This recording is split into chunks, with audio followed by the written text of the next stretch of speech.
바이블로 두 번째 시간 시작하려고 합니다. 지난번에는 서론에 대해서 말씀을 드렸고 오늘은 본격적으로 1장과 2장 중에 1장 성경의 식탁에 대해서 설명 시작하도록 하겠습니다.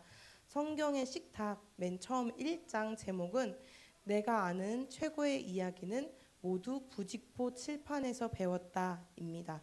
저자인 목사님이 한동안 뭔가 요절 외우기라든지 이 세상이 주는 아주 신선하고 새로운 것들에 빠져 있어서 예전에 구식의 방법에 대해서 비판하던 때를 뉘우치고 후회하면서 바로 그 최고의 이야기, 성경이 바로 이야기라는 것에 대해서 다시 한번 이야기하고 있는 장애라고 볼 수 있습니다. 그래서 부제는 이야기로 형성되는 믿음이라고 적혀 있습니다. 왜 이야기를 계속 강조하고 있는지 오늘은 설명을 드리려고 합니다. 성경은 비유로 쓰인 이야기이자 시이며 노래이고 편지이며 회고록이고 자서전이며 꿈 이야기이다 라고 이 저자는 이야기합니다. 우리가 성경을 자꾸 요절로 외우고 암송으로 배우고 이런 거에 익숙해져 있지만 성경은 언제나 예수님께서 하나님께서 우리를 향해 말씀하신 이야기였다는 것, 여러 형태로 만들어진 이야기였다는 것을 잊지 않아야 합니다. 요절 암송 저도 어렸을 때 되게 많이 했었고 저도 D6를 하면서 사실 가장 많이 깨달았던 점이기도 해요. 제가 요절은 몇 개 알고 있는데 성경에 대해서는 알고 있는 부분이 하나도 없더라고요. 제가 아브라함, 이삭, 야곱 그 3대가 이어지는 그것도 사실 안지 몇 년 안 됐거든요. 그게 저는 비단 제가 모태 신앙임에도 이 정도면은 다른 많은 기독교인들도 저와 많이 다르지 않지 않았을까 하는 생각이 듭니다. 이 책에서도 이렇게 이야기합니다. 요절 암송의 함정은 요절 수백 개를 외우는 사람이 정작 제대로 외우는 성경 이야기, 제대로 이해하고 있는 성경 이야기는 하나도 없었다고 이야기하는 것에 있습니다. 내가 마음에 둔 것은 이야기가 아니라 요절이었다는 거죠. 저는 가장 우리가 가게 같은 데 다니다 보면 가장 많이 보는 성경 구절들 몇 개 있잖아요. 복이 들어가는 그런 구절들.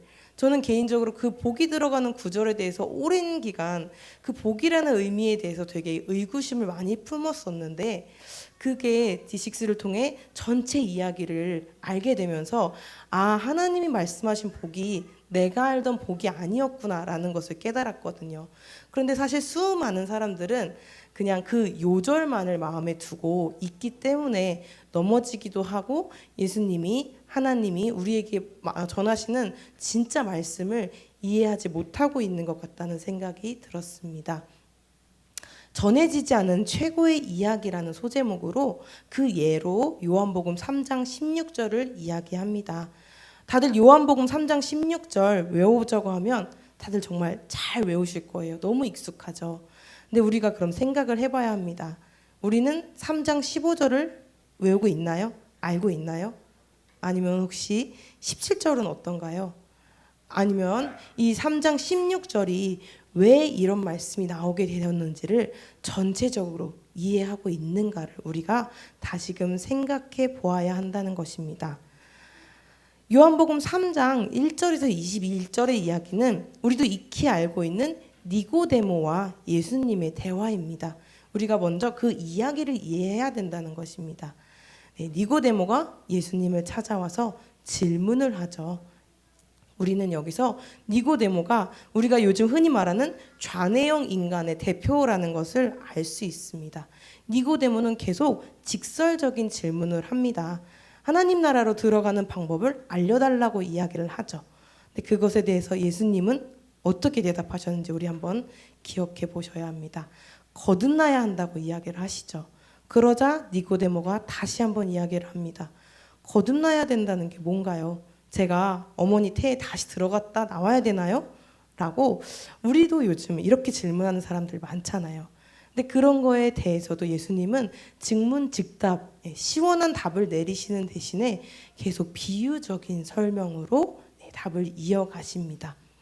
우리가 과연 우리는 여기서 니고데모와 같은 이해를 보일지 더 나은 이해를 보일지 우리는 자신할 수가 없는 것 같습니다. 우리가 성경을 대하는 자세 또한 그렇습니다.